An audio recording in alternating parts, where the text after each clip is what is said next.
যার পথ চলা আজকের এই সবুজ বার্তারা ছাত্রদল থেকে ছাত্র দলের সোনালী ফসল, বাংলাদেশ জাতীয়তাবাদী ছাত্রদল কেন্দ্রীয় সংসদের সাবেক সফল সাধারণ সম্পাদক, ঢাকা মহানগর দক্ষিণ বিএনপির সাবেক প্রথম যুগ্ম সম্পাদক, বাংলাদেশ জাতীয়তাবাদী দল বিএনপির কেন্দ্রীয় নির্বাহী কমিটির সম্মানিত সদস্য, মৃত্যুঞ্জয়ী ছাত্র নেতা জনাব হাবিবুর রশিদ হাবিব আপনাদের মাঝে বক্তব্য নিয়ে আসছেন।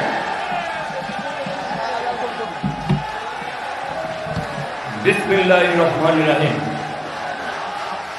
রাষ্ট্র কাঠামো মেরামতের 31 দফা কর্মসূচির আজকের এই কর্মশালার ঢাকা মহানগর দক্ষিণ বিএনপি কর্তৃক আয়োজিত আজকের এই কর্মশালার সংগ্রামী সভাপতি, বাংলাদেশ জাতীয়তাবাদী ছাত্রদল ঢাকা মহানগরীর সাবেক সফল সাধারণ সম্পাদক সভাপতি, বাংলাদেশ জাতীয়তাবাদী যুবদল ঢাকা মহানগরীর সাবেক সফল সাধারণ সম্পাদক সভাপতি এবং যাকে দেশনেত্রী বেগম খালেদা জিয়া তার নিজের আসনটি ছেড়ে দিয়েছিলেন 2018 নির্বাচন করার জন্য, যিনি ছাত্রনেতা যুবনেতা থেকে নির্যাতন নিপীড়ন সহ্য করে আজকে ঢাকা মহানগর বিএনপির সদস্য সচিব পদের পরে আহ্বায়কের হিসাবে পদ আজকে দায়িত্ব পালন করছেন সেই জনপ্রিয় জননেতা, রাজপথের সহযোদ্ধা বন্ধু জনাব রফিকুল আলম মজনু উপস্থিত রয়েছেন আমাদের মাঝে বিশেষ প্রধান অতিথি হিসাবে উপস্থিত থাকবেন আমাদের মাটি ও মানুষের নেতা, শুধু আমাদের মাটি ও মানুষের নেতা না, বাংলাদেশ জাতীয়তাবাদী দলের আদর্শকে যারা ধারণ করেন, লালন করেন, সেই জাতীয়তাবাদী আদর্শের লাখ লক্ষ কোটি কোটি নেতা কর্মীর প্রাণপ্রিয় নেতা, বাংলাদেশ জাতীয়তাবাদী স্থায়ী কমিটির অন্যতম সদস্য, সাবেক সফল মন্ত্রী, সাবেক সফল মেয়র, জনপ্রিয় জননেতা জনাব মির্জা আব্বাস প্রধান অতিথি হিসাবে উপস্থিত থাকবেন। আমাদের মাঝে ইতিমধ্যে উপস্থিত হয়েছেন বিশেষ অতিথি হিসাবে বাংলাদেশ জাতীয়তাবাদী মহিলা দলের বিপ্লবী সভানেত্রী, যিনি রাজপথে নিজেকে একজন কর্মী থেকে নেত্রী হিসেবে গড়ে তুলেছেন, রাজপথের যিনি আপসীন ভূমিকা ছিলেন, সাহসী ভূমিকা ছিলেন, যাকে 2018 সালের নির্বাচনে সাবের হোসেন চৌধুরী পরিকল্পিতভাবে হত্যা করার জন্য 5 বার আক্রমণ করে শারীরিকভাবে আক্রমণ করেছিলেন।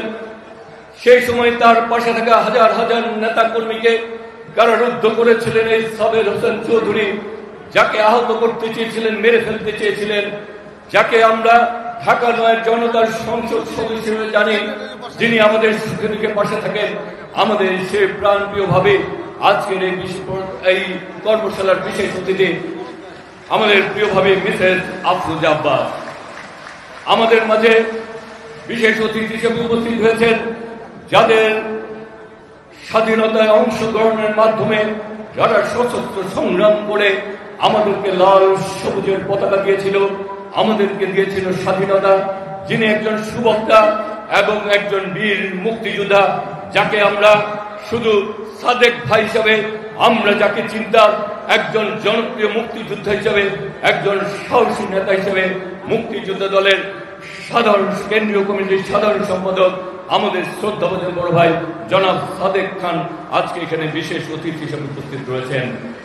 আজকে এখানে বিশেষ অতিথি হিসেবে উপস্থিত রয়েছেন আমাদের এই সভাকে সফল করার জন্য, যিনি ঢাকা মহানগরীর যুগ্ম আহ্বায়ক হিসাবে আমাদের এখানে আজকের এই সভাকে সফল করার জন্য যিনি আমাদের মাঝে উপস্থিত রয়েছেন সঞ্চালকের হিসাবে, যিনি ঢাকা মহানগরীর সদস্য সচিব নির্বাচিত হওয়ার পর ঢাকা মহানগর বিএনপিকে তৃণমূল পর্যায়ে শক্তিশালী করার জন্য কাজ করে চলছেন, যিনি তার বাবা ছিলেন একজন বিএনপি বাবা ছিলেন এবং আছেন বিএনপির একজন সাহসী নেতা, বিএনপির একজন শ্রদ্ধাভাজন নেতা জনাব সালাউদ্দিন আহমেদের সুযোগ্য সন্তান, কনিষ্ঠ সন্তান, ঢাকা মহানগর বিএনপির জনপ্রিয় সদস্য সচিব জনাব তানভীর আহমেদ রবিন আমাদের মাঝে উপস্থিত হয়েছেন। আমরা আজকে এখানে উপস্থিত ঢাকা মহানগর বিএনপির সদস্য সচিব জনাব সেকেন্দার, যিনি অক্লান্ত পরিশ্রম করছেন সবুজবাগ খিলগা মুগদাকে তৃণমূল পর্যায়ে শক্তিশালী করার জন্য, এই কর্মশালাটি সফল করার জন্য সেই শ্রদ্ধাভাজন বড় ভাই জনাব সেকেন্দার আলী উপস্থিত রয়েছেন। ঢাকা মহানগর বিএনপির বিপ্লবী যুগ্ম আহ্বায়ক সবুজ বাগথানা বিএনপির সাবেক সফল সভাপতি বীর মুক্তিযোদ্ধা, যিনি এই কর্মশালাকে সফল করার জন্য সকলকে নিয়ে একটি টিম ওয়ার্কের মাধ্যমে কাজ করেছেন। এই এলাকার 14 জন বড় ভাই, আমাদের প্রিয় বড় ভাই জনাব বীর মুক্তিযোদ্ধা জনাব গোলাম হোসেন। আমাদের মাঝে উপস্থিত রয়েছেন খিলগাঁও থানা বিএনপির সাবেক সফল সভাপতি, ঢাকা মহানগর বিএনপির সাবেক যুগ্ম আহ্বায়ক এবং তৃণমূল পর্যায়ে এই আন্দোলন সংগ্রাম করতে গিয়ে যিনি বারবার নির্যাতিত নিপীড়নের শিকার হয়েছেন, সেই 14 জন বড় ভাই জনাব ইউনুস মিতা সহ ঢাকা মহানগর বিএনপির বিভিন্ন যুগ্ম আহ্বায়ক এবং সদস্যবৃন্দ এবং বিভিন্ন অঙ্গ সংগঠনের নেতৃবৃন্দ, যাদের নাম আমার বলা উচিত, সময়ের স্বল্পতার জন্য তাদের নাম বলতে পারছি না বলে আন্তরিক ক্ষমা এবং দুঃখ প্রকাশ করছি। কারণ আমি বিশ্বাস করি তাদের আন্দোলন সংগ্রাম এবং রক্তক্ষয় এবং তাদের ত্যাগের কারণে আজকে স্বৈরাচারী হাসিনার পতন ঘটবে, আমরা একটি নতুন বাংলাদেশ পেয়েছি। আমি সেই সকল নেতৃত্বকে আজকে এখানে সম্মান জানাচ্ছি এবং তাদের প্রতি কৃতজ্ঞতা জানাচ্ছি। আজকে আমি সর্বশেষ কিন্ডার জয় স্পেশাল আছে, ইয়ামি এবং খেলার জয়, খোঁজার এবং ভাবার জয়, টেস্ট এবং ডিলাইটের জয়। কিন্ডার জয়, কিন্ডার জয় আছে ভিটামিন B12 সমৃদ্ধ গরুর দুধ দিয়ে বানানো milk solids, crispy wafer bites আর একটি স্পেশাল টয়। কিন্ডার জয়, যাদের প্রতি কৃতজ্ঞতা এবং শুভেচ্ছা জানাচ্ছি, যারা আজকে আমন্ত্রিত অতিথি হিসেবে এখানে উপস্থিত হয়েছেন, সেই 14 জন বড় ভাইদেরকে এবং 14 জন বিএনপি নেতৃবৃন্দকে এবং বিভিন্ন অঙ্গ সংগঠনের নেতৃবৃন্দকে, যাদের ঘাম এবং পরিশ্রমে বিএনপির প্রতিটি কর্মসূচি সফল এবং সার্থক হয়, সেই সব বিএনপির সকল অঙ্গ সংগঠনের নেতৃবৃন্দকে কৃতজ্ঞতা এবং ভালোবাসা জানিয়ে আমি আমার বক্তব্য শুরু করছি। প্রিয় নেতৃবৃন্দ, বক্তব্যের শুরুতেই আজকে আমি গভীর শ্রদ্ধা জানাচ্ছি আমাদের বহুদলীয় গণতন্ত্রের প্রবক্তা, আধুনিক বাংলাদেশের স্বপ্নদ্রষ্টা, বিএনপির রাখাল রাজা, আমাদের বিএনপির প্রতিষ্ঠানের শহীদ রাষ্ট্রপতি জিয়াউর রহমানকে। আজকে আমি আজ এখানে দাঁড়িয়ে আমাদের প্রিয় নেত্রী দেশনেত্রী বেগম খালেদা জিয়ার সুস্থতা কামনা করছি, যিনি বাংলাদেশের তিনবারের প্রধানমন্ত্রী ছিলেন, জনপ্রিয় নেত্রী হিসেবে, আপসীন নেত্রী হিসেবে, গণতান্ত্রিক নেত্রী হিসেবে আন্দোলন সংগ্রাম করে গণতন্ত্রের ব্যাপারে আপসীন থেকে আজকে বাংলাদেশের মানুষকে বারবার গণতন্ত্রের উপর দিয়েছেন, সেই নেত্রীর সুস্থতা কামনা করছি। আজকে এখানে দাঁড়িয়ে যার নেতৃত্বে এই কর্মশালা আয়োজন করেছে, যিনি একটি নতুন বাংলাদেশের স্বপ্ন দেখেন, যিনি মনে করেন বাংলাদেশের গণতন্ত্র, বাংলাদেশের আগামী বাংলাদেশ হবে বাংলাদেশের 20 কোটি মানুষের, বিএনপির ভারপ্রাপ্ত চেয়ারম্যান জনাব তারেক রহমান আমাদের মাঝে ফিরে আসবেন। সেই তারেক রহমানকে আজকে এখানে দাঁড়িয়ে শ্রদ্ধা নিবেদন করছি তার প্রতি, এবং আমি অত্যন্ত সালাম নিবেদন করছি। প্রিয় নেতৃবৃন্দ, ইতিমধ্যে আমাদের মাঝে এসে উপস্থিত হয়েছেন বাংলাদেশ জাতীয়তাবাদী দলের স্থায়ী কমিটির অন্যতম সদস্য, বিএনপির জনপ্রিয় জননেতা, বাড়ি ঢাকা 8-9 মাটি ও মানুষের নেতা, যিনি গণতন্ত্রের প্রশ্নে আপসীন, যিনি দেশনেত্রী বেগম খালেদা জিয়ার প্রশ্নে আপসীন, যিনি এই 8-9 এলাকার জনগণের প্রশ্নে আপসীন, যিনি উন্নয়নকে ভালোবাসেন, যিনি এই এলাকার মানুষকে নিজের কর্মী হিসাবে না ভাই হিসাবে নিজেকে কাছে টেনে নেন, সেই জননেতা, জনপ্রিয় জনতা জনাব মির্জা আব্বাস আমাদের মাঝে উপস্থিত হয়েছেন। আমরা তাকে শুভেচ্ছা এবং স্বাগত জানাচ্ছি। প্রিয় নেতৃবৃন্দ, যে কথাটি বলতে চাই, এখানে আজকে এখন অনেক সময় হয়ে গেছে, বক্তব্য আর বৃদ্ধি করবো না, তবে বক্তব্যের কথা একটু বলতে চাই। আমরা রাষ্ট্র কাঠামোর পরিবর্তন চাই। আমরা চাই আগামী নির্বাচন একটি তত্ত্বাবধায়ক সরকারের মাধ্যমে হবে, যাতে মানুষ তার গণতান্ত্রিক অধিকার এবং ভোটাধিকার একটি সুষ্ঠু, সুন্দর, নিরপেক্ষ একটি নির্বাচন কমিশনের মাধ্যমে, নিরপেক্ষ একটি সরকারের মাধ্যমে দিতে পারে। আমরা চাই বাংলাদেশের মানুষ যাই আন্দোলন সংগ্রাম করেছে, যে বুকের রক্ত দিয়ে রাজপথ রঞ্জিত করেছে, সেই গণতন্ত্রকে পুনরুদ্ধারের জন্য একটি গণতান্ত্রিক বাংলাদেশ আমরা চাই। আমরা চাই বাংলাদেশের আগামী দিনে যারা নির্বাচিত হবে তারা যাতে স্বৈর শাসক না হয়, তার সেই কারণে একজন পরপর 2 বারের বেশি যাতে ক্ষমতায় না থাকে, সেরকম একটি রাষ্ট্র কাঠামো আমরা চাই। আমরা চাই বাংলাদেশ হবে বিশ্বের মানচিত্রে একটি আধুনিক বাংলাদেশ। আজকে সংস্কারের 31 দফা এই জাতীয়তাবাদী দল বিগত 2.5 বছর পূর্বেই আমাদের সামনে, জাতির সামনে উপস্থাপন করেছে। আমরা মনে করি এই 31 দফা যদি বাংলাদেশের বাস্তবায়িত হয়, তাহলে আগামীর বাংলাদেশ হবে বাংলাদেশের 20 কোটি মানুষের একটি গণতান্ত্রিক বাংলাদেশ।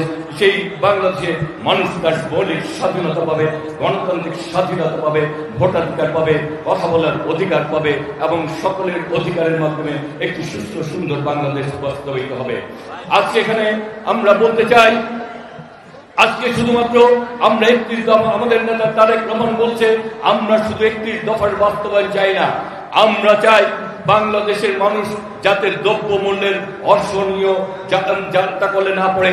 আমরা চাই দ্রব্য মূল্য যাতে সহনীয় পর্যায়ে থাকে, মানুষ যাতে দ্রব্য মূল্যে ক্রয় করতে পারে এবং মানুষ যাতে তার জীবনযাত্রা সহজ হয়। আমরা চাই বাংলাদেশের মানুষের ন্যূনতম যাতে চিকিৎসার ব্যবস্থা হয়, সেই ব্যবস্থাটা যাতে বাংলাদেশে বাস্তবায়িত হয়। আমরা চাই বাংলাদেশ একটি উৎপাদনমুখী কারিগরি শিক্ষা ব্যবস্থা প্রবর্তন করতে, যাতে ভবিষ্যৎ প্রজন্মকে একটি আধুনিক বাংলাদেশের কর্মমুখী বাংলাদেশে আমরা বাস্তবায়ন করতে চাই। আমরা চাই একটি সুন্দর এবং আধুনিক শিক্ষা এবং কারিগরি উৎপাদনমুখী এবং কারিগরি শিক্ষা ব্যবস্থা চাই। আমরা চাই বাংলাদেশের শিল্প ব্যবস্থায় যাতে উন্নতি ঘটে, যাতে গার্মেন্টস শিল্পগুলি বাংলাদেশে উন্নতি ঘটে, যাতে বাংলাদেশের শিল্প মাধ্যমে বাংলাদেশ যাতে অর্থনৈতিক স্বাবলম্বিতা অর্জন করতে পারে। আজকে যে পরিবেশকে নষ্ট করা হয়েছে, সেই পরিবেশকে আমরা ফিরে পেতে চাই। আমরা চাই পরিবেশকে সুন্দর করে আগামী বাংলাদেশের মানুষের, বাংলাদেশের 20 কোটি মানুষের একটি বাংলাদেশ হিসাবে বাস্তবায়ন করতে চাই। আমরা বাংলাদেশের মানুষের আজকে আইনের অধিকার চাই, বাংলাদেশের মানুষের সুশাসন চাই। আমরা বাংলাদেশ মানুষকে একটি সুন্দর, একটি আধুনিক, একটি গণতান্ত্রিক একটি বাস্তব ব্যবস্থা দেখতে চাই। সুতরাং আমরা মনে করি আজকে আমাদেরকে একটি আধুনিক, গণতান্ত্রিক, মানবিক বাংলাদেশের জন্য কাজ করতে হবে। আমাদেরকে মনে রাখতে হবে আমরা যারা জাতীয়তাবাদী দল করি, আমরা বাংলাদেশের মানুষের সেবক, বাংলাদেশের মানুষের বন্ধু। আমরা বাংলাদেশের মানুষের পাশে থেকে তাদের ভাগ্য উন্নয়নের কাজ করব। কেউ কোনো আওয়ামী লীগের সাথে আঘাত করে অথবা কারোর সাথে কোন রকম এমন কিছু কর্মকাণ্ড করবে না যাতে বাংলাদেশের মানুষ আমাদেরকে অন্য চোখে দেখে। বিগত দিনে আওয়ামী লীগ সরকার নিজেদের কর্মকাণ্ডের মাধ্যমে যেমনিভাবে সমন্বিত হয়েছে, আমরা চাই আমাদের কর্মকাণ্ডের মাধ্যমে বাংলাদেশের মানুষ হৃদয় দিয়ে যাতে আমাদেরকে ভালোবেসে, আমাদেরকে ভোট দিয়ে যাতে নির্বাচিত করে। প্রিয় নেতৃবৃন্দ, আমাদের মঞ্চে এসে এখন উপস্থিত হচ্ছেন আজকের সভার প্রধান অতিথি, বাংলাদেশের কোটি কোটি মানুষের জাতীয়তাবাদী আদর্শকে যারা ধারণ করে, লালন করে, আর সেই কোটি কোটি মানুষের জনপ্রিয় নেতা, জনপ্রিয় জননেতা, বাংলাদেশের সাবেক সফল মেয়র, সফল মন্ত্রী, যিনি ঢাকা 8-9 নেতা কর্মীদেরকে মন প্রাণ দিয়ে, হৃদয় দিয়ে ভালোবাসেন, তাদের দুঃখে থাকেন, আমাদের সেই জনপ্রিয় জনতা জনাব মির্জা আব্বাস আমাদের মাঝে উপস্থিত হয়েছেন। আমরা করতালির মাধ্যমে তাকে স্বাগত জানাই, শুভেচ্ছা জানাই। মির্জা আব্বাসের আগমন, শুভেচ্ছা, স্বাগতম মহানগর বিএনপির পক্ষ থেকে, সবুজ প্রকাশীর পক্ষ থেকে আব্বাস ভাইয়ের আগমন, শুভেচ্ছা, স্বাগতম। আব্বাস ভাই এগিয়ে চলো, খালেদা জিয়া এগিয়ে চলো, তারেক রহমান এগিয়ে চলো, জিয়া শরীফ। প্রিয় নেতৃবৃন্দ, আমি আর বক্তব্য বাড়াবো না, সর্বশেষ বলতে চাই আমরা জনগণকে পাশে নিয়ে, জনগণের পাশে থেকে, জনগণের সুখে দুঃখে তাদের পাশে থেকে আমরা প্রিয় নেত্রী দেশনেত্রী বেগম খালেদা জিয়া, তারেক রহমান, মির্জা আব্বাস, আফরোজা আব্বাসের নেতৃত্বে আগামী দিনে ঢাকা 8-9-কে গড়ে তুলব মানুষের একটি সুযোগ্য বসবাসের স্থান হিসেবে, একটি সুন্দর বাংলাদেশের স্বপ্নকে এবং গণতন্ত্রকে আমরা সুদৃঢ় করব। সেই প্রত্যাশা রেখেই আজকের মতো বিদায় নিচ্ছি। খোদা হাফেজ। বাংলাদেশ জিন্দাবাদ, বাংলাদেশ জাতীয়তাবাদী দল জিন্দাবাদ, শহীদ হক দেশনেত্রী বেগম খালেদা জিয়া জিন্দাবাদ, তারুণ্যের অহংকার তারেক রহমান জিন্দাবাদ, মির্জা আব্বাস, আফরোজা আব্বাস জিন্দাবাদ, ঢাকা মহানগর দক্ষিণ বিএনপি জিন্দাবাদ। যারা উপস্থিত হয়েছেন সকলকে ধন্যবাদ এবং কৃতজ্ঞতা জানিয়ে আজকের মতো বিদায় নিচ্ছি। আসসালামু আলাইকুম। ধন্যবাদ। এই পর্যায়ে বক্তব্য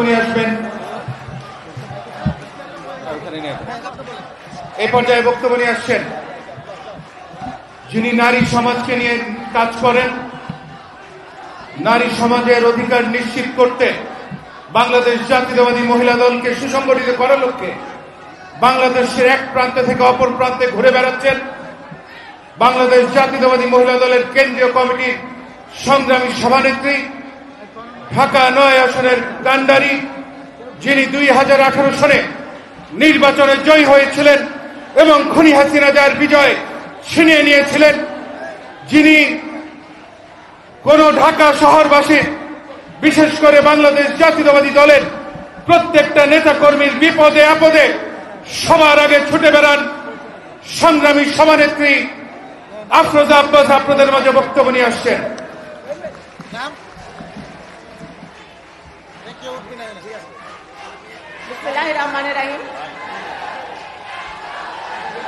বাংলাদেশ জাতীয়তাবাদী দল ঢাকা মহানগর দক্ষিণ কর্তৃক আয়োজিত রাষ্ট্র কাঠামো মেরামতে আমাদের ভারপ্রাপ্ত চেয়ারম্যান তারেক রহমান কর্তৃক রাষ্ট্র কাঠামো মেরামতের 31 দফা উপলক্ষে আজকে সবুজবাগ থানার এই আয়োজিত অনুষ্ঠানে সম্মানিত সভাপতি, ঢাকা মহানগর দক্ষিণের সংগ্রামী আহ্বায়ক, অত্যন্ত সুবক্তা, আপনাদের আমাদের সকলের প্রিয় আমার স্নেহের জনাব রফিকুল আলম মজনু। অনুষ্ঠান সঞ্চালনা আছে ঢাকা মহানগর দক্ষিণের সংগ্রামী সদস্য সচিব আমার অত্যন্ত স্নেহের তানভীর আহমেদ রবিন।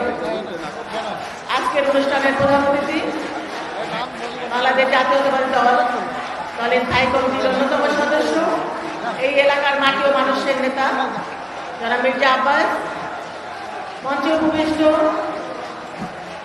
হামিদ, ইউনুস মিদা, বীর মুক্তিযোদ্ধা গোলাম হোসেন ভাই, আমাদের মুক্তিযোদ্ধা সাদেক ভাই,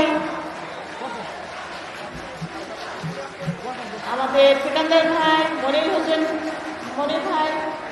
আমি তো সবার নাম বললে তো অনেকের আমি বলতে পারি, কিন্তু আসলে নেতাদের নাম না বলে কর্মীদের নাম বলা উচিত।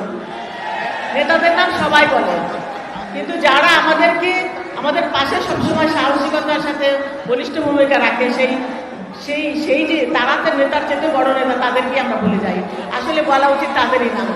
তো আমার প্রিয় সংগঠন জাতীয়তাবাদী মহিলা দল, যুব দল, ছাত্র দল, স্বেচ্ছাসেবক, শ্রমিক দল, ওলামা দল, সমস্ত অঙ্গ সংগঠনের প্রিয় ভাই এবং বোনেরা, সাংবাদিক ভাইরা যারা আমার কথা শুনছেন, সবাইকে আসসালামু আলাইকুম। আমি প্রথমেই শ্রদ্ধার সাথে স্মরণ করছি বহুদলীয় গণতন্ত্রের প্রবক্তা, স্বাধীনতার মহান ঘোষক, বীর মুক্তিযোদ্ধা, বাংলাদেশের প্রথম রাষ্ট্রপতি শহীদ প্রেসিডেন্ট জিয়াউর রহমানকে। আমি শ্রদ্ধার সাথে স্মরণ করছি সাবেক 3 বারের প্রধানমন্ত্রী, বাংলাদেশের প্রথম নারী প্রধানমন্ত্রী দেশনেত্রী বেগম খালেদা জিয়াকে, যিনি এই স্বৈরাচারী হাসিনা সরকারের রোশনলে পড়ে ষড়যন্ত্রের শিকার হয়ে তিলে মৃত্যুর দিকে এগিয়ে যাচ্ছেন। আমরা আশা করব অচিরে তিনি সুস্থ হয়ে আমাদের মাঝে ফিরে আসবেন ইনশাআল্লাহ। শ্রদ্ধার সাথে স্মরণ করছি আজকে যাকে ঘিরে এই আয়োজন, যিনি এই আপামর জনসাধারণের পাশে সবসময় আছেন এবং প্রত্যেকটা আন্দোলন সংগ্রামে বলিষ্ঠভাবে আমাদেরকে সাহস জুগিয়ে যাচ্ছেন, বিএনপির ভারপ্রাপ্ত চেয়ারম্যান জনাব তারেক রহমানকে। ভাইরা স্লোগান দিও না, ছাত্রদল তোমাদের কথা মনে আছে, স্লোগান দিও না। আজকে প্রধান অতিথি চলে আসছে, রোজার মাস, সময় কম, সময় স্বল্পতার কারণে আর বক্তব্য দিতে চাই না বেশি। তবে আমি 2-1টা কথা বলবো, সেটা অন্যরকম কথা। সবাই রাজনৈতিক বক্তব্য দিয়েছেন, রাজনৈতিক বক্তব্য সবাই দিয়েছেন, কিন্তু আমাদেরকে মনে রাখতে হবে আমরা কোন প্রোগ্রামটা এসেছি। আমরা এসেছি রাষ্ট্র কাঠামো মেরামতের 31 দফার আলোচনা নিয়ে। তো 31 দফা আলোচনা, এই যে মহানগরের মজনু এবং রবিন এই ঢাকা মহানগরের 26টা থানায় ঘুরে ঘুরে প্রোগ্রাম করছে, কতজনের মধ্যে আমরা এটা উপলব্ধি করতে পেরেছি এবং শিখতে পেরেছি 31 দফা? আপনারা কি বলতে পারবেন? অনেকেই পারবেন না, কারণ 31 দফার প্রোগ্রামে এসে আপনারা রাজনৈতিক বক্তব্য দেন। 31 দফা যদি আমরা শিখতে না পারি, তাহলে আমরা মানুষের কাছে যাবো কিভাবে? এই 31 দফার মধ্যে সারা বাংলাদেশ লুকিয়ে আছে, সারা বাংলাদেশের জনগণের আশা-আকাঙ্ক্ষা লুকিয়ে আছে, সারা বাংলাদেশের জনগণের চাওয়া পাওয়া লুকিয়ে আছে। সুতরাং আমরা 31 দফাটাই যদি আমরা পড়তে পারি, তাহলে আমরা জনগণের দোরগোড়ায় যেতে পারবো ইনশাআল্লাহ। তো আপনাদের কাছে আরেকটা কথা বলবো, সেটা হলো এই এলাকায় যে চাঁদাবাজি যারা মানে আমি বলতে চাই যে যারা অন্যায় না করেও যেন কেউ শাস্তি না পায়, অন্যায় করেও যে শাস্তি পাচ্ছে না এরকমও যেন না হয়, আবার অন্যায় না করে যেন শাস্তি পায় সেরকমও যেন না হয়। তো আমি আসলে তো অনেক কিছুই বোঝার চেষ্টা করি, হয়তো সেইভাবে বলতে পারি না, কিন্তু আপনাদের কাছে আমি একটা আজকে কথা বলতে চাই। সেটা হলো, আপনারা প্রত্যেকটা মসজিদে মসজিদে দেখেছেন দান বাক্স দেখেছেন না? তালা চাবি দেওয়া থাকে আর মানুষ দান করে আসে ওখানে। আমি ভেবেছি আমার বাড়িতে ওরকম একটা দান বাক্স খুলবো, তালা চাবি দেওয়া থাকবে, সেই দান বাক্স আপনাদের টাকা পয়সা চাই না, আপনাদের অভিযোগ চাই। আপনারা অভিযোগ দিয়ে আসবেন, কার নামে কি অভিযোগ আছে আপনারা প্রমাণ সহ দিয়ে আসবেন। সেই দান বাক্স আমি নিজের হাতে খুলবো এবং সেগুলোর বিচার করবো ইনশাআল্লাহ মির্জা আব্বাসের মাধ্যমে। আপনাদের সেই কথাটাই আজকে দিয়ে দিতে এলাম। ধন্যবাদ সবাইকে, সবাই ভালো থাকবেন। আসসালামু আলাইকুম। ধন্যবাদ। এই পর্যায়ে বক্তব্য নিয়ে আসবেন আজকের প্রধান অতিথির সম্মতিক্রমে আজকের এই কর্মশালার সংগ্রামী সভাপতি, ঢাকা মহানগর দক্ষিণ বিএনপির বিপ্লবী আহ্বায়ক, বারবার কারা নির্যাতিত নেতা, আন্দোলন সংগ্রামের সিপাহসালার সাবেক ছাত্র নেতা জনাব রফিকুল আলম মজনু আপনাদের মাঝে বক্তব্য নিয়ে আসছেন।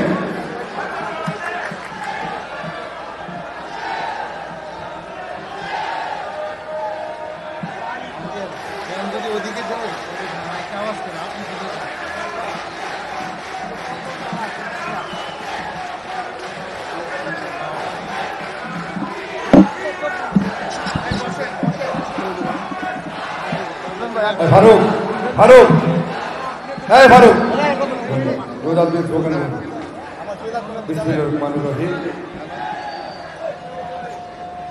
বাংলাদেশের প্রেসিডেন্ট নেত্রী উনি শেখ হাসিনা কর্তৃক এদেশের রাষ্ট্র কাঠামোকে ধ্বংস করেছে, বিধ্বস্ত করেছে। আমাদের প্রিয় নেতা বিএনপির সংগ্রামী ভারপ্রাপ্ত চেয়ারম্যান দেশনায়ক তারেক রহমান এই বিধ্বস্ত নষ্ট হয়ে যাওয়া এই রাষ্ট্র কাঠামোকে সচল করে আবার একটি সুন্দর বাংলাদেশ প্রতিষ্ঠার লক্ষ্যে যেই 31 দফা ঘোষণা করেছেন, আজকে সেই 31 দফা সদরবাগ থানা বিএনপি কর্তৃক আয়োজিত আজকে সেই কর্মশালার আমাদের মাঝে উপস্থিত আছেন আমাদের সকলের অভিভাবক, এই এলাকার মাটি মানুষের নেতা। আমি মনে করি বাংলাদেশের অনেক নেতা তৈরির কারিগর প্রিয় নেতা মির্জা আব্বাস আমাদের মাঝে উপস্থিত আছেন। এই এলাকার মাটি মানুষের নেত্রী, যাকে আমরা আমাদের ভাবি হিসাবে যাকে চিনি সবাই, তিনি হাঁটি হাঁটি পা পা করে একজন গৃহবধূ থেকে আজকে বাংলাদেশের একজন সফল নারী নেত্রী হিসাবে নিজেকে প্রতিষ্ঠিত করেছেন, যিনি যার পরিচয় শুধু রাজনীতিতে নয়, এবং আমি মনে করি ওনার পরিচিত এখন মির্জা আব্বাসের স্ত্রী হিসাবে নয়, একজন মহিষী মানবাধিকার কর্মী হিসাবে আফরোজা আব্বাসের পরিচয়। আজকে সেই প্রিয় নেত্রী আফরোজা আব্বাস আমাদের মাঝে উপস্থিত আছেন, আপনাদের সকলের প্রিয়, যার রাজনীতি এই এলাকা থেকে আমার দীর্ঘ রাজনৈতিক দিনের সহযোদ্ধা বন্ধু, জাতীয়তাবাদী ছাত্রদলের সাবেক সফল সাধারণ সম্পাদক, মৃত্যুঞ্জয়ী সাবেক সফল ছাত্রনেতা, বিএনপির নির্বাহী কমিটির অন্যতম সদস্য হাবিবুর রশিদ হাবিব আমাদের মাঝে উপস্থিত আছেন।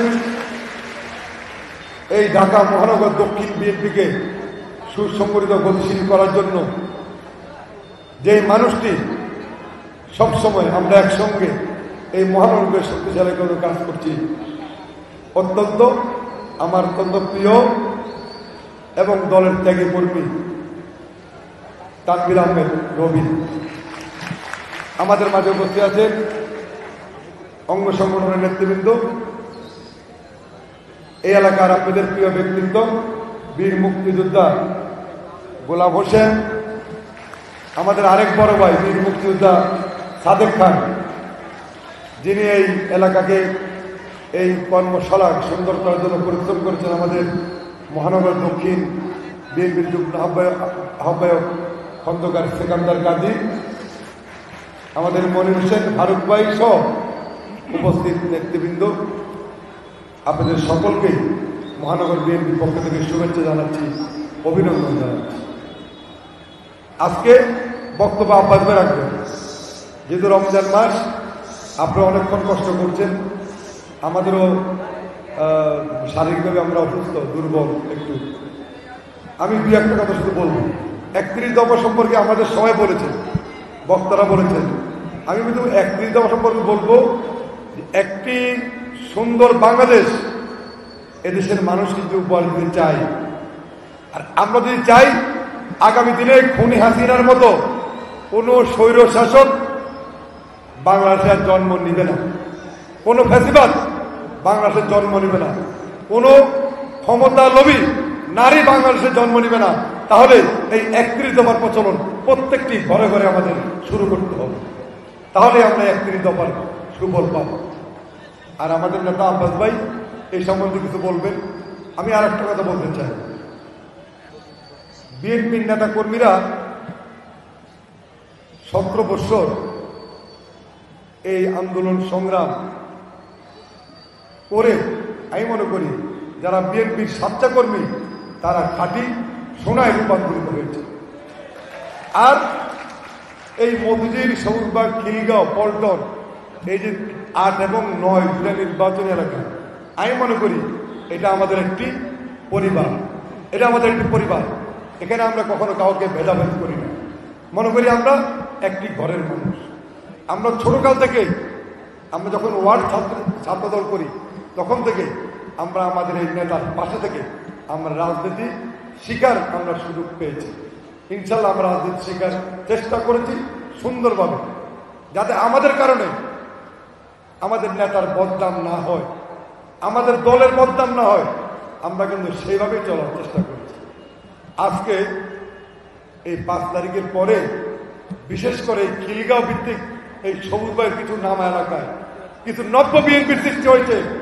আমি মনে করি আজকে আপনাদেরকে সিদ্ধান্ত নিতে হবে এই সমস্ত পোকামাকড়কে দল থেকে বের করে দিতে হবে। এই বিএনপি আব্বাস ভাই যখন ডাক দিতেন, আমি মনে করি মজনু হাবিব সবসময় আব্বাস ভাই পিছে দৌড়াইতাম। আমরা দৌড়াইছি, আমরা কখনো কোনো সিনিয়রদের সাথে বেয়াদবি করি নাই, কেউ বলতে পারবেন না। আমরা সকলকে মান্য করেছি, শ্রদ্ধা করেছি, রাজনীতি সুন্দর করার চেষ্টা করেছি। আজকে নব্য কিছু বিএনপি এনেছে যাদের অনেকের পদ পদবিও নাই, যারা সন্ত্রাসী মাদক ব্যবসায়ী, তারা আজকে এখানে বিএনপির নাম ভাঙিয়ে এই জায়গা জমি দখল করে মানুষকে কষ্ট দিচ্ছে। প্রিয় বন্ধুরা, আজকে আমাদের শপথ নিতে হবে। আমরা আব্বাস ভাই আর ভাবি দিয়ে কেন তাকে থাকবো? আমাদের শপথ নিতে হবে এই এলাকা আমার, কোন দালাল ফ্যাসিবাদ, এই দালাল এই সন্ত্রাসীকে আমরা এই এলাকায় অবস্থান করতে দিব না। আমরা শপথ নেব আমার এলাকায় আমি কোন দখলবাদকে আমি থাকতে দিব না। আমরা যখনই সিদ্ধান্ত নিব, আমি মনে করি আমার নেতা জননেতা মির্জা আব্বাস, আফরোজ আব্বাস আমাদের পক্ষেই থাকবেন, আমাদের বাইরে যাবেন না। আমাদের সাহস করে আগে এগিয়ে যেতে হবে। আব্বাস বলবে, ভাবি বলবে আমরা চলবো, এটা তো ঠিক না। ভালো কাজের জন্য আব্বাস ভাইয়ের অনুমতি দরকার নাই। আপনি ভালো কাজ করবেন, আব্বাস ভাই আমাদের পক্ষ থেকে, জনগণের পক্ষ থেকে ইনশাআল্লাহ সে কাজ করবে। তাই বলবো, যারা আমাদের এই সাজানো সংসার নষ্ট করছেন, কিছু আমাদের পরিচিত মুখও আছে, আপনাদের কিন্তু সাইজ করা শুরু হয়ে গেছে। যদি আপনি বুঝতে না পারেন, যতক্ষণ মুখের মধ্যে জুতার বাড়ি না পড়বে তখন যদি বুঝতে না পারেন, তাহলে আমাদের কিছু করার নাই। শুরু হয়ে গেছে, বিএনপি বসে নেই, সকলের তালিকা করা হচ্ছে।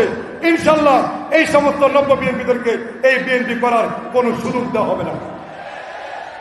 এরপর আসেন নেতৃত্ব। অনেকে মনে করতেছেন 5 তারিখের পরে 200-300 লোক দিয়ে মহড়া দিয়ে এই এলাকায় নেতা হবেন, সেই সুযোগ আপনাদের নেই। যারা 16 বছর শরীরের ঘাম রাজপথে ফেলেছে, রক্ত জড়িয়েছে, কষ্ট করেছে, আগামী দিনে তাদের নেতৃত্বে বিএনপিকে আমরা প্রতিষ্ঠা করে দেব। আমরা তাদের নেতৃত্ব দিব না, আমরা কোনো দালালদেরকে দিব না। আর যদি বেঁচে থাকেন, সবার জীবনে টাকা আসবে, টাকা পয়সা আসবে। টাকা পয়সার জন্য আমাদের তো ছোট হতে হবে না। আর যদি নাই বাঁচি, টাকা দিয়ে কি করব? যদি নিজের ইজ্জতই না থাকে, ওই টাকা কাকে খাওয়াবো? তাই আপনাদেরকে বলি, যারা কানে তুলে দিয়ে ঘুমান, যারা শুনে না শোনার ভান করেন, আমরা রোজার দিনে বলতে চাই এবং মির্জা আব্বাস আব্বাসকে আশ্বস্ত করতে চাই, যারা বিএনপির সুনাম নষ্ট করছে তাদের তালিকা আমরা তৈরি করছি। আপনি সেই বিষয়ে গুরুত্বপূর্ণ সিদ্ধান্ত দেবেন, আপনি চূড়ান্ত সিদ্ধান্ত দেবেন। আমরা বিএনপি শহীদ জিয়া রহমানের আদর্শে বুকে ধারণ করে বেগম জিয়া এবং তারেক রহমানের হাতকে শক্তিশালী করার জন্য আপনার নেতৃত্বে এই ৮-৯কে একটি সুন্দর এলাকা হিসেবে আমরা প্রতিষ্ঠিত করতে চাই। আপনি তো অনেক কঠিন লোক, ছোটকাল থেকে আপনাকে দেখেছি, আপনি চলার আমরা চলেছি। আপনার সিদ্ধান্ত, আপনার এই সন্ত্রাসীর বিরুদ্ধে আপনার অবস্থান অত্যন্ত শক্তিশালী। তাই আমি আব্বাস ভাই আপনাকে অনুরোধ করব, আমরা হাজার হাজার নেতাকর্মী আপনার পাশে আছি। আপনার সিদ্ধান্ত নেন, এই সমস্ত পোকামাকড়দেরকে দল থেকে বের করে দেন এবং আগামী দিনে তারেক রহমান নেতৃত্বে একটি সুন্দর বাংলাদেশ প্রতিষ্ঠার জন্য এদেশের মানুষকে আপনি স্বপ্ন দেখাবেন। এটাই আমাদের প্রত্যাশা, এটাই আমাদের প্রতিজ্ঞা। আপনাদের সকলকে ধন্যবাদ। বিসমিল্লাহির রহমানির রহিম।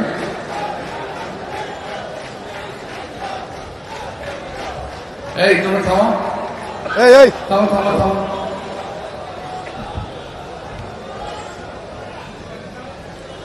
বিসমিল্লাহির রহমানির রহিম। আজকে এই কর্মশালার সংগ্রামী সভাপতি সিরাজপদ মজনু, পরিচালক সিরাজপদ তানভীর আহমদ রবিন,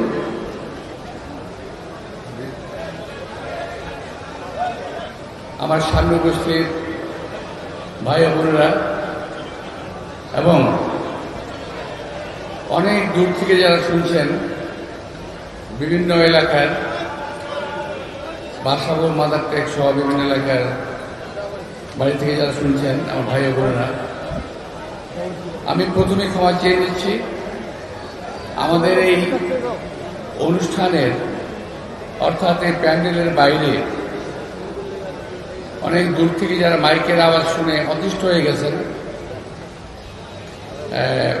প্রোগ্রামটা বোধহয় ঘন্টা ৩ চলতেছে, এই ৩ ঘন্টায় আপনাদের বাড়ির পাশের মাইক আওয়াজ হচ্ছে, আপনাদের অনেক কষ্ট হচ্ছে। আমি অত্যন্ত দুঃখিত। আমি তাকে বুঝতে পারতাম, তাহলে হয়তো আমি নিশ্চিত করে দিতাম মাইকগুলো বাড়ির সামনে না লাগানোর জন্য। আমি আসার সময় বাসা বলতে আওয়াজ পেয়েছি। আমি আওয়াজ পাওয়ার সময় আমার একটা কথা মনে হলো যে আমরা একসময় খুব বিরক্ত হইতাম। ৭ই মার্চে ভাষণ, শেখ মুজিবের ভাষণ, 15 আগস্টে ভাষণ, শেখ মুজিবের ভাষণ শুনতে শুনতে আমরা একসময় অদৃষ্ট হয়ে গেছি, ভাল লাগে না। এখনো আমি জনগণের কাছে কথাটা ভাল লাগবে না। তো আমি আমার স্নেহ ছোট ভাইদের প্রতি অনুরোধ জানাবো, যখনই যেখানে প্রোগ্রাম করবেন এটা খেয়াল রাখবেন যাতে ওই এলাকার জনগণের কোনো সমস্যা না হয়। কারণ সাউন্ড পলিউশনটা একটা পলিউশন, বাড়ি থেকে শুনতে শুনতে এটা খুব খারাপ লাগে। আমাদের বলতে ভালো লাগলেও যারা শুনে তাদের কিন্তু ভালো লাগে না, তারা বিরক্ত হয়। সুতরাং আমি এই আপনাদের বিরক্তির কারণ হওয়ার জন্য আমি খুব দুঃখিত। এই মুহূর্তে মাইক বন্ধ করার কোনো সুযোগ নাই। ইনশাআল্লাহ 10-15 মিনিটের মধ্যে মাইকটা বন্ধ হয়ে যাবে। আপনাদের কাছে আপনার ক্ষমা চেয়ে নিচ্ছি। প্রিয় ভাই বোনেরা, আজকের অনুষ্ঠানটা হলো অত্যন্ত ঘরোয়া পরিবেশে একটা সভা করে আমাদের বিএনপির যে একটা আছে কর্মশালা আছে 31 দফার উপরে, সেই কর্মশালার উপরে আলোচনা সভা। এবং এই কর্মশালার মাধ্যমে জনগণকে বিষয়টা বোঝানো যে বিএনপি জনগণের জন্য ভাবে। আপনারা হয়তো জানেন না অনেকেই যে এই যে 31 দফাটা হয়েছে এটা কিন্তু এখন থেকে প্রায় 2.5 বছর আগে এই 31 দফা প্রণয়ন করা হয়েছে এবং 2.5 বছর আগে আমরা এখানে যারা আছি অনেকেই জেলের ভিতরে ছিলাম, অনেকে জেলের বাইরে ছিলাম, অনেকে পলাতক ছিলাম। এর মধ্যে আমাদের নেতা তারেক রহমান সাহেব তার অন্যান্য সহকর্মীদের নিয়ে এই 31 দফা প্রণয়ন করেছেন। এর মধ্যে আমিও ছিলাম এবং এই 31 দফা প্রণয়নে অনেক সময় লেগেছে। প্রায় 62টি রাজনৈতিক দল এই 31 দফায় মতামত দিয়েছে। তাদের সকলের মতামত সন্নিবেশিত করে এই দেশের জনগণের জন্য যেটা প্রয়োজন সেটা এই 31 দফার মধ্যে সন্নিবেশিত করেছে। আজকে এই সরকার সংস্কার করতে করতে মুখে ফেনা ছুড়াই ফেলল, কিন্তু সংস্কার কি হলো এটা কিন্তু আমি এখনো দেখি নাই। আমার নজরে আসে না কি সংস্কার হয়েছে, আপনাদের নজরে আসছে কিনা আমি জানি না। আপনারা দেখবেন আপনাদের সামনে যে পোস্টার আছে এই পোস্টারের মধ্যে 11 দফার মধ্যে আছে প্রশাসনিক সংস্কার কমিশন। এইটা কিন্তু 2.5 বছর আগে আমাদের নেতা তারেক রহমান সাহেব বলেছেন। আজকে এই সরকার এর উপরে কাজ করতেছে। তো আমাদের এই 31 দফা যদি এই সরকার নিয়ে কাজ করা শুরু করত তাহলে কোন অবস্থাতেই সংস্কার করে মুখে ফেনা ধরতে হতো না। প্রিয় ভাইরা, আজকে যারা সংস্কার করার জন্য নেমেছেন মাঠে সংস্কার করছেন সবাই যার সংসদ ক্ষেত্রে অত্যন্ত জ্ঞানী, গুণী, বুদ্ধিমান। আমি তাদের সবাইকে সম্মান করি, কিন্তু সম্মানের সঙ্গে এটাও বলতে চাই যে আপনাদের সঙ্গে তো এই দেশের মাটি এবং মানুষের কোনো সম্পর্ক নাই, ছিল না। আপনারা হঠাৎ করে কি করে বুঝবেন এই দেশের মানুষ কি চায়? কি করে বুঝবেন এদেশের মানুষের মনের কথা? কি করে বুঝবেন 17 বছর আমরা যে রাস্তায় আন্দোলন করেছি, 17 বছর আমাদের নেতা কর্মীরা যে নিপীড়ন কষ্ট সহ্য করেছে, আপনারা এটা কিভাবে অনুভব করবেন? সুতরাং আমাদের মনের ব্যথা কষ্ট আপনারা কখনোই বুঝতে পারবেন না। তাই সংস্কার করে সময় নষ্ট করবেন না। যথাসম্ভব শীঘ্রই নির্বাচনটা দেন। এই দেশের মানুষের যে একটা মানসিক অস্থিরতা কাজ করতেছে এটা আপনারা বোঝেন না। মানসিকভাবে দেশের মানুষ অস্থির হয়ে আছে। কি হতে যাচ্ছে? নির্বাচন হবে না হবে না? আমাদের অনেক ভাইরা আছেন, ঢাকায় আছে, যারা ইউটিউবে অনেক কথা বলেন। আপনি খেয়াল করে দেখবেন ইউটিউবের অনেক কথা মাঝে মাঝে আমার নজরে পড়ে। তাদের মনে হয় নির্বাচনের কথা শুনলেই মাথাটা খারাপ হয়ে যায়। কিছু কিছু রাজনৈতিক দলও আছে নির্বাচন শুনলেই মাথা খারাপ হয়ে যায়, কারণ ওরা কখনো নির্বাচন করবেও না, করেও না। নির্বাচন একটা দেশের মানুষকে স্থিরতা দিতে পারে, নির্বাচন একটা মানুষকে স্থিতিশীল করতে পারে, এদেশের মানুষকে অস্থিরতা কমাতে পারে, কিন্তু এই জিনিসগুলো তারা বোঝার চেষ্টা করে না। তারা শুধু বলে বিএনপি নির্বাচন চায়। খুব কঠিন ভাষায় আমি বলতে চাই না, রোজার দিন আমারও শরীর কাহিল। কঠিন ভাষা বললে বলতাম, আরে ভাই 17 বছর যে আমরা জেল খাটলাম, জান দিলাম, 5,000 লোক জান দিল, এত লোকের রক্ত গেল, 30,000 লোক পঙ্গু হলো বাতাস খাওয়ার জন্য, নির্বাচনের জন্য, কথা বলার জন্য, অধিকারের জন্য। এখন নির্বাচন দিল্লি পড়লে মাথা খারাপ হয়ে যায়। আরে ভাই, আমি যদি ছেড়েও দেই, চ্যালেঞ্জ করে বলতে পারি নির্বাচন ছাড়াই সরকারের ক্ষমতা টিকে থাকতে পারবে না। এই সরকার বলুক যে নির্বাচনের দরকার নাই, আমরাই ক্ষমতায় থাকবো। দেখি বুকে পাড়া আছে কিনা, সাহস আছে কিনা। নির্বাচন যখন দিতেই হবে তাহলে কেন তাড়াতাড়ি নয়? হ্যাঁ, ভয় আছে, কিছু কিছু রাজনৈতিক দলের ভয় আছে, নতুন রাজনৈতিক দলের ভয় আছে, অনেক পুরনো রাজনৈতিক দলের ভয় আছে, তারা নির্বাচনে ক্ষমতায় যেতে পারবে না। আর আমরা তো বারবার বলেছি নির্বাচন হলে আমাদেরকে তো মাঠে থাকতে হবে। আমরা মাঠে থাকবো, জনগণ যদি আমাদের ভোট দেয় আমরা সরকারে যাব, জনগণ যদি আমাদের ভোট না দেয় যাকে ভোট দেবে তাকে আমরা মেনে নেব। আমাদের কথা পরিষ্কার। আমরা জোর করে রাতের আধারে নির্বাচন করে ভোট নিতে চাই না। আমরা দিনের বেলা মানুষের ভোটের অধিকার হরণ করতে চাই না, করে নাই, রেকর্ড নাই। তো আমি এই জন্য অনুরোধ জানাবো যে যত তাড়াতাড়ি সম্ভব নির্বাচন দেন। এবং আজকে আমি কিছুদিন যাবো, আমাকে অনেকেই বলে ভাই নির্বাচন কি হবে, নির্বাচন কি হবে। আমি বলি রাজনৈতিক নেতা হিসেবে আমি আশাবাদী নির্বাচন হবে, কিন্তু একজন সাধারণ মানুষ হিসেবে আমি ভাবি অনেকেই নির্বাচনকে বানচাল করার চেষ্টা করছেন।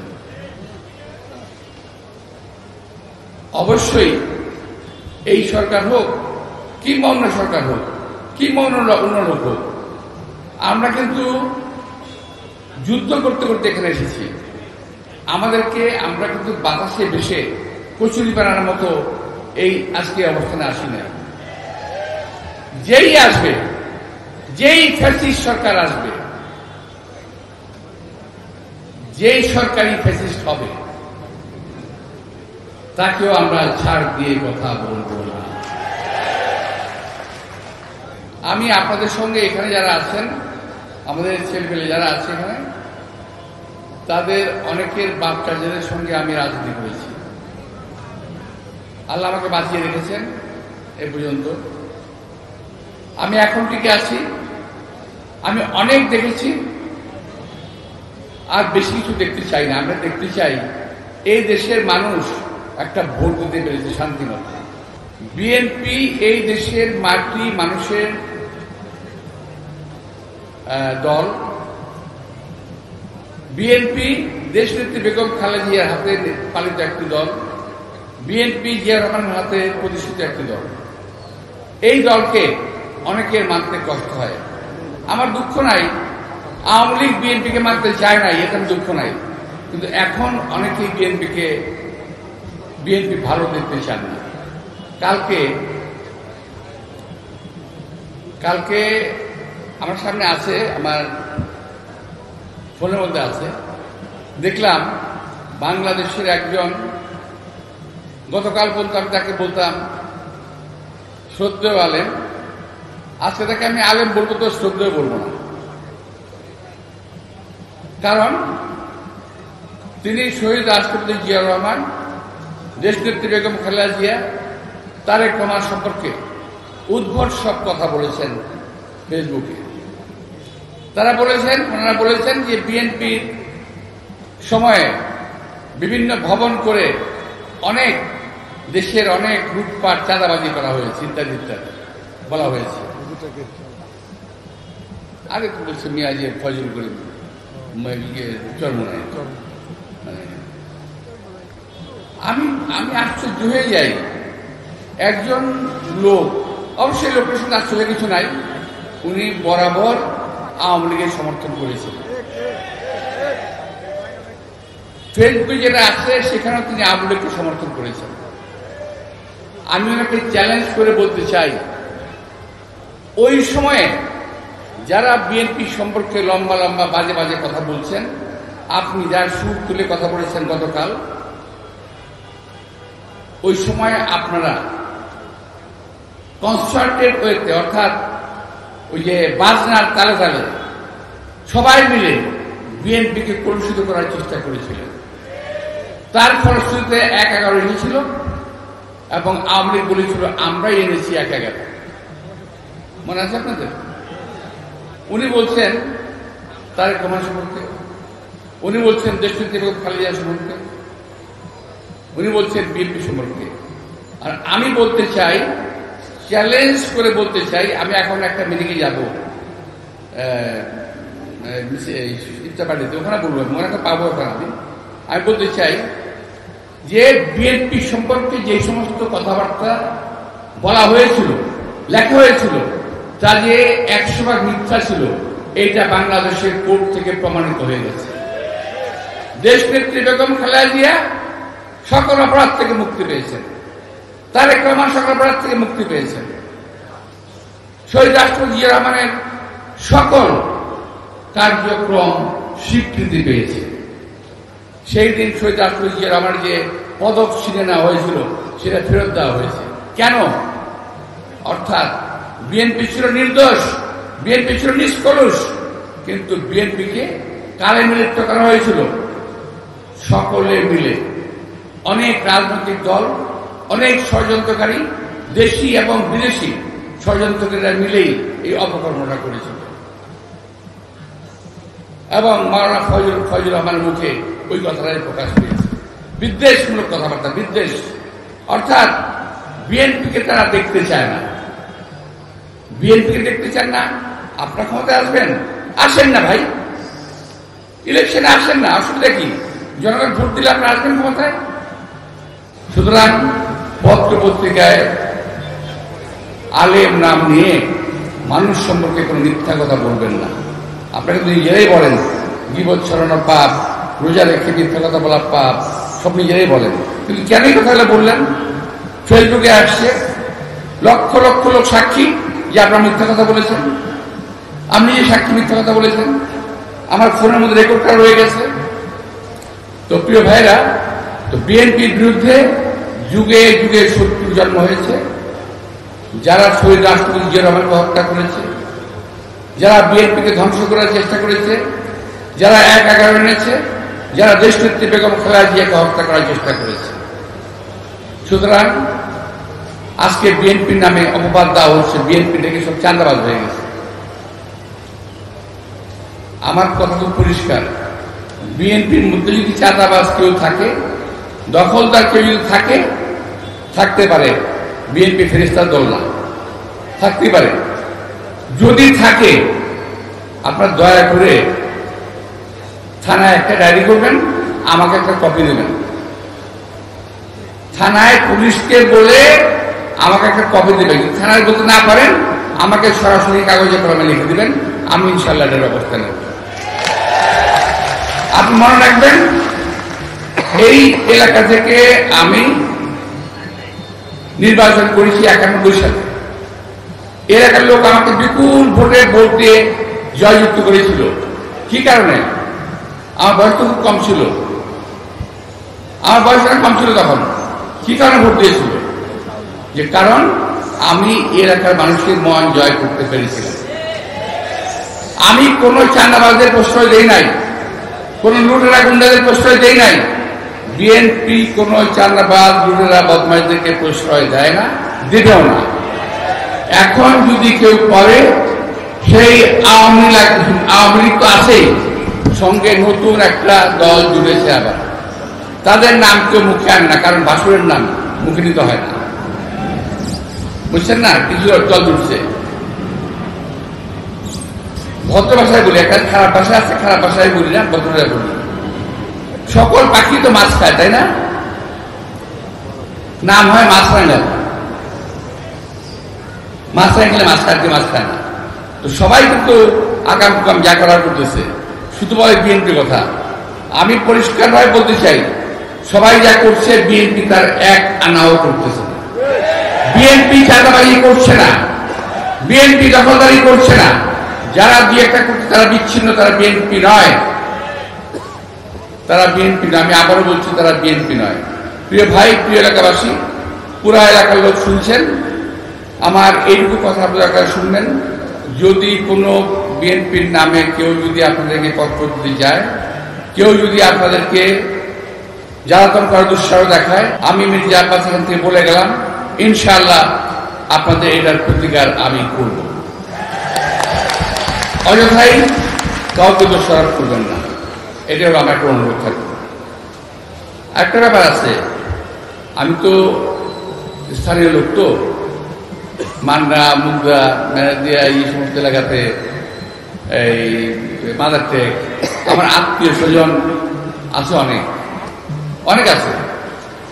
অনেকেই আমার ভাই ভাগনা পরিচয় দিয়ে আকাম কুকাম করতেও পারে। যদি কেউ আমার আত্মীয় পরিচয় দেয়, আমি পরিষ্কার বলছি, প্রথমে ধরে ওকে বাঁধবেন। যদি কেউ আত্মীয় পরিচয় প্রথমে ধরে বেঁধে ফেলবেন। হ্যাঁ, যদি অন্যায় করে, বিশেষ করে মান্ডা এলাকা, মুগদা এলাকা আমি খবর পেয়েছি, দু একজনের কথা, নামটা বলতেছি না, আমি শুধুমাত্র কোন ক্ষতি না করে হাত পা বেঁধে আমাকে খবর দিবেন, আমি নিজে হাতে থানায় দিয়ে দেবো, পুলিশে দিয়ে দেবো। যেহেতু এই আমি এলাকার স্থানীয়, আত্মীয় থাকতেই পারে, আমার আত্মীয় সব ফেরেস্তান তা বলছি না, আমার দেশকে আওয়ামী লীগ তা বলছি না, অনেকেই আছে। এই সমস্ত বদমাইশদের হাত থেকে দেশটাকে, দলটাকে এবং আমাকে অন্তত রক্ষা করো। আমি শুনতে চাই না। আমি কিন্তু আবারও বলছি, যার কথা বলছি তার কানে কথাটা যাবে, যাদের কথা বলছি তাদের কানে কথাটা যাবে, বলে দেবেন আমার নাম যেখানে বেজা হবে সেখানে 3 গুণ শাস্তি বেশি হবে। আমি আপনাদের সবাইকে আন্তরিক শুভেচ্ছা এবং ধন্যবাদ জানিয়ে আজকে শেষ করছি। আল্লাহ হাফেজ। বাংলাদেশ জিন্দাবাদ, দেশনেত্রী জিন্দাবাদ, তারেক রহমান জিন্দাবাদ। সমাপ্তি করে দেন।